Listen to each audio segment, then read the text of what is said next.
Crisis in coalitie Bonaire. Dat is nu de coalitie van Unión Patriótico Bonaireano, de UPB, de Movimento Pueblo Bonaireano MPB en de fractie Seberi.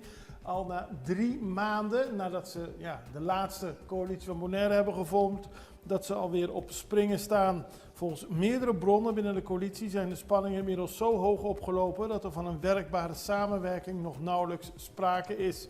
En dat bleek voor de buitenwereld toen afgelopen donderdag Joselito Staci zijn ontslag indiende als gedeputeerde. Hij was namens de MBP voorgedragen en daardoor lijkt er opnieuw een crisis. En moet Bonaire het nog zien te redden tot maart volgend jaar. Maar er zijn dus in die periode, in de regeerperiode, sinds de laatste verkiezingen, al 3 coalities gevallen. Het is de vraag wat er nu gaat gebeuren en of het nog lukt om een nieuwe coalitie te formeren. Of dat deze coalitie op de een of andere manier nog